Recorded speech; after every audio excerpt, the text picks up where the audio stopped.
आप देख रहे हैं इन खबर और आपके साथ हूं मैं राजीव शर्मा। 370 आर्टिकल 370 को लेकर तमाम बातें आप सुन रहे होंगे। लगातार पिछले 3-4 दिनों से यह मुद्दा छाया हुआ है।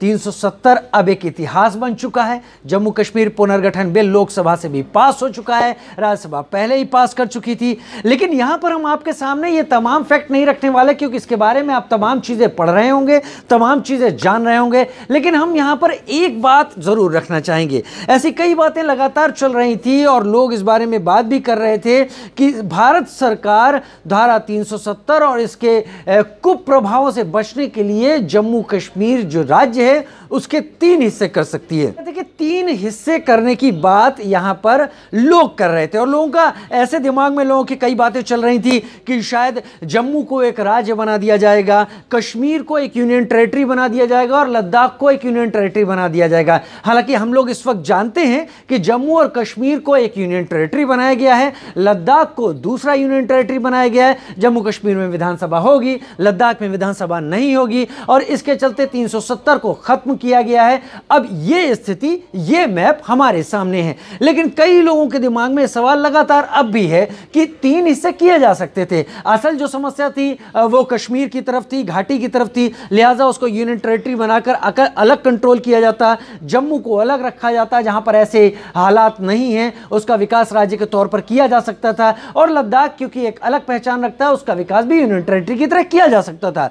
आखिर ऐसा क्यों नहीं किया गया? तो इसके लिए हमें थोड़ा सा पीछे जाना होगा। वहां जाना होगा जब भारत आजाद होने वाला था, तमाम रियासतों को भारत में विलय किया जा रहा था। महाराजा हरि सिंह जो कि जम्मू कश्मीर राज्य के राजा थे, जब उन्होंने इंस्ट्रूमेंट ऑफ एक्सेशन यानी भारत के साथ जो विलय था उस पर जब वो दस्तखत कर रहे थे, तो वहां पर उन दस्तावेजों में लिखा गया कि Jammu and Kashmir here in called as this state, यानी जम्मू एंड कश्मीर स्टेट के तौर पर उन कागजों में उल्लेख किया गया है। तो अगर जम्मू और कश्मीर को अलग करके ये बात यहां पर बनाई जा सकती और हो जाता है ऐसा, तो जहां तक बात है पीओके की, पाक ऑक्यूपाइड कश्मीर की, जो कि पाकिस्तान के कब्जे में है, भारत की संसद ने प्रस्ताव भी इस बारे में पास किया कि ये भारत का अभिन्न अंग है, भारत का हिस्सा है, भारत के पास वापस आना चाहिए पाक ऑक्यूपाइड कश्मीर। तो उस स्थिति में ये जो एक्सेशन के लेटर्स हैं, ये जो इंस्ट्रूमेंट ऑफ एक्सेशन है जो कि राजा हरि सिंह ने भारत सरकार के साथ साइन किए थे, तब इनका एक अहम रोल होगा, तब इनका एक अहम इस्तेमाल किया जा सकेगा, क्योंकि पीओके को भारत वापस लेने की तब कोशिश करेगा। लिहाजा इसीलिए यही एक वजह थी कि ट्राइफर्केशन यहां नहीं किया गया, यहां बाइफर्केशन किया गया और उन दोनों को यूनियन टेरिटरी के रूप में रखा गया, क्योंकि एक हिस्सा पूरा जम्मू एंड कश्मीर के रूप में रखा गया है। हालांकि वो इसलिए कि जब हम पीओके को अपना हिस्सा मानकर लेने की बात करें, भविष्य में पीओके पर अधिकार की बात करेंगे, तो हम दस्तावेजों में पुख्ता रहें, क्योंकि ये बातें तब खुलेंगी तो दूर तलक जाएंगी और तब वो दस्तावेज देखे जाएंगे।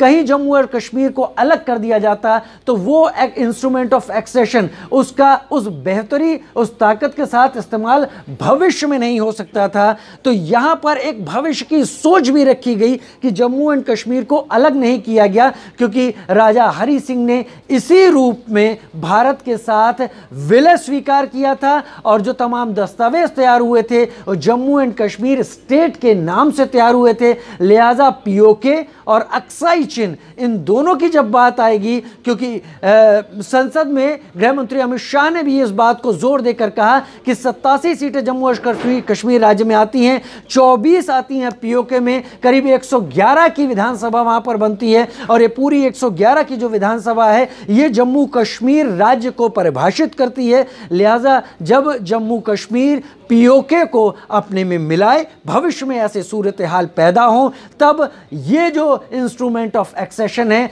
ये भारत की और इन तमाम कार्रवाइयों की मदद के लिए एक बड़ा इंस्ट्रूमेंट के रूप में सामने आए। तो शायद अब आपको समझ में आया होगा कि 2 ही टुकड़े क्यों किए गए, 3 क्यों नहीं किए गए, 3 करने से क्या समस्याएं पैदा हो सकती थी और 3 करने से वो जो 15 अगस्त 1947 को जो दस्तावेज भारत में विलय के लिए स्वीकार किया किए गए थे महाराजा हरि सिंह की तरफ से, जम्मू कश्मीर के राजा की तरफ से, उनका फिर कोई औचित्य नहीं रह जाता। लिहाजा बड़ी दूर की कौड़ी यहां पर फेंकी गई है, बहुत सोच समझ कर यह सब कुछ किया गया है। शायद अब आपको समझ में आ गया होगा ट्राइफरकेशन क्यों नहीं किया गया, बाइफरकेशन ही क्यों किया गया। हम और तमाम मुद्दों पर अपनी राय लाते रहेंगे। हो सकता है आपको हमारी इस बात में कुछ और जोड़ने का मन करे तो नीचे कमेंट बॉक्स में जरूर जाएं और उस बारे में जरूर अपनी राय लिखें। फिलहाल के लिए इतना ही।